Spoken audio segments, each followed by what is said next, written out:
Of course, he's best known for The Conspirators' Hierarchy, the Committee of 300, now in its 4th edition, doctor of constitutional law, reportedly worked with, well, you know what, Doc, it's always good to have you because you've done so much. How would you describe yourself best in your bio in this short segment we've got you with us for? How would I describe myself? Yes. Just a very ordinary fellow trying to get information out to the people who need it very badly. Well, you've put out invaluable info, and we don't have a lot of time with you today because I don't want to twist your arm into a full hour with you being under the weather. But so much is happening. I wanted to get you back on about the globalist hierarchy. But the limited time we have today, they're openly saying they want to attack Iran. They want to board their ships with a blockade, which is an act of war. Looks like that's going to the front burner.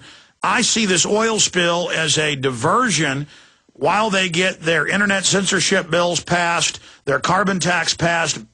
What's your take on the oil spill? I think that it's a contrived situation myself. I've not voiced that opinion before, but I believe that is the case. In other words, it's something like akin to Pearl Harbor, which was a contrived situation, you know. Roosevelt told Stimson and Knox, and he said, we somehow got to get the Japanese into the position where they will fire the first shots. I think what this is what about. It's much the same kind of thing. Absolutely. And what brought you to that conclusion? Because that's the only conclusion I have. Day one, my gut told me that, but now we know they ordered the people on the rig to dump seawater in instead of cement. For a month, the rig operator said this will explode, so they gave orders. They knew it would lead to it. Turns out Goldman Sachs really owned much of BP. Its chairman was also the chairman of BP. Goldman Sachs dumped 44% of its stock the week before. The BP CEO dumped 30+% of his stock the week before. Now we learned Halliburton bought an oil cleaning company in the Gulf the week before. We know they're the head funders of the carbon tax global neo-surf system. So, I mean, there's a lot of other evidence. Now they've been blocking for 50+ days.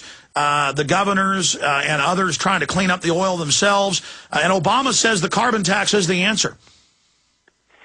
I don't think that's the answer at all. I think that what they've got to do is put 600 or 700 boats out there to clean the mess up as quickly as they can. That's what the solution is. Absolutely, but Doctor, in the time we have, because I'm ranting here, I mean, what brought you to the conclusion that it's a contrived, staged event?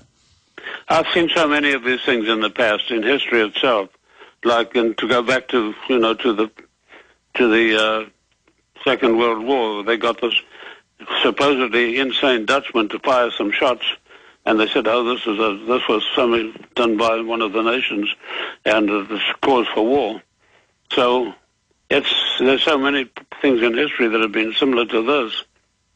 And Pearl Harbor sending the Japanese, cutting off their supplies of raw materials that's vital for their production and their continued well-being, a unilateral action by Roosevelt, with not even consulting the Japanese, and then, of course, you know, when the Japanese came to see him in Washington, Marshall was out riding in Central Park and they couldn't get to anybody.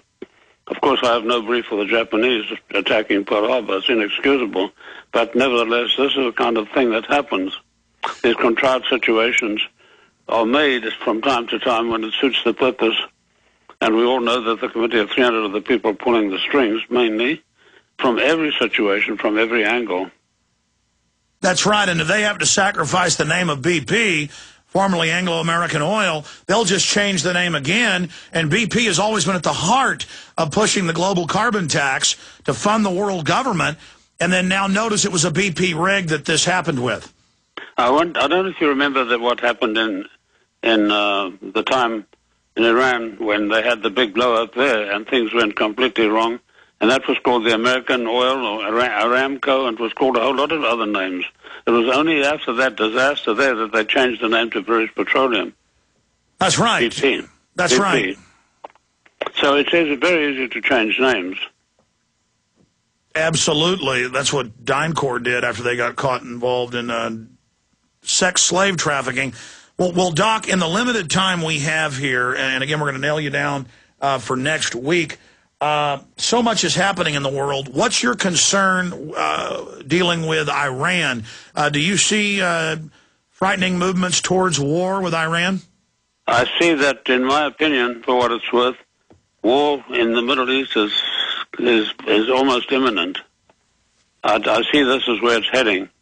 All factors point to it. Wow, absolutely. We're on the same page on that front, unfortunately. You see how they're driving Iran into a corner.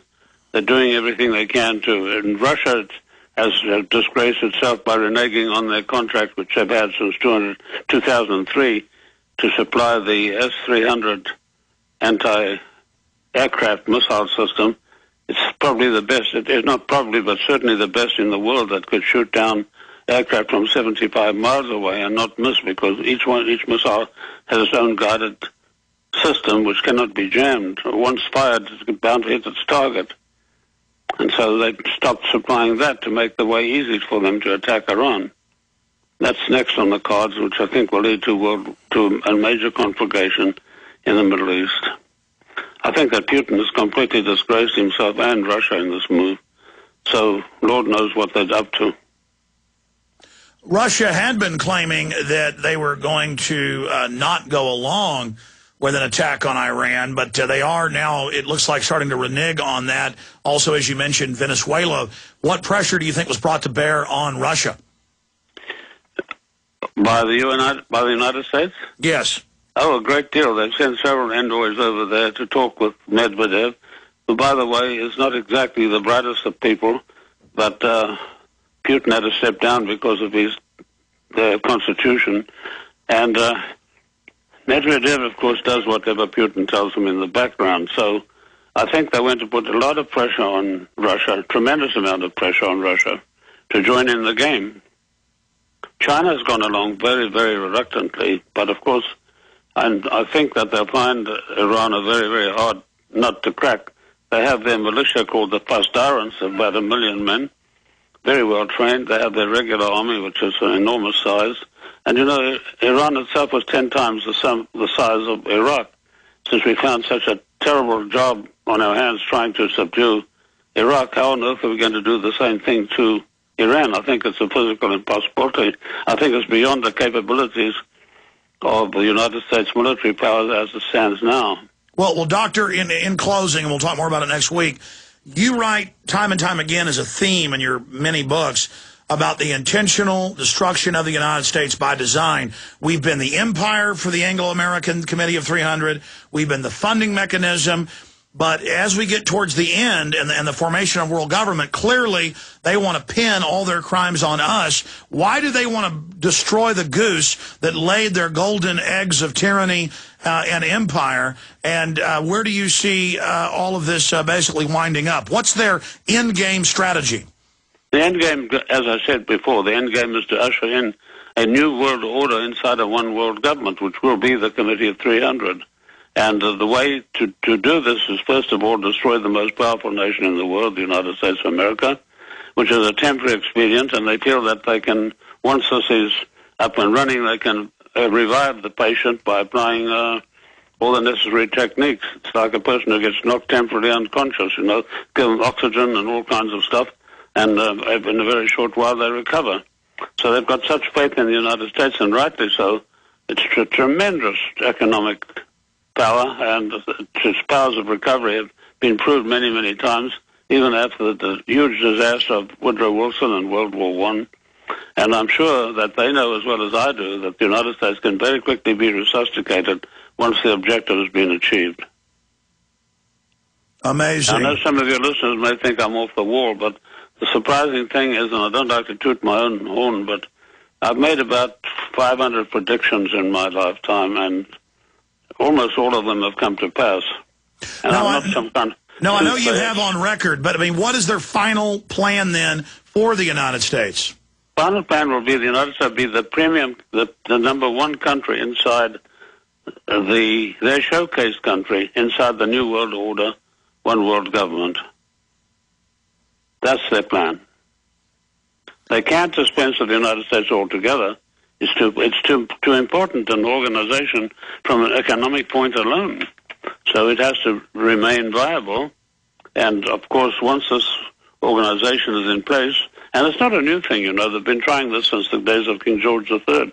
at that time, he was lining up all the European powers to join in the scheme he had, which he also called a New World Order. Well, sure, but the Republic as we know, the free market, private property system that we've known, that is to be dismantled. Oh, yes, that will go. That definitely will go. Yes, everything will become, like the social, it's actually the clear goal is to socialize the United States. You can see it in every move that the president is making, or every step he's taking. I mean, it's towards socialism in America. America will be socialized. I don't think there's the slightest doubt. And Roosevelt strove mightily to bring that about. He didn't quite succeed, but he built a very good bridge towards socialism. And I think that Obama is continuing to build that bridge.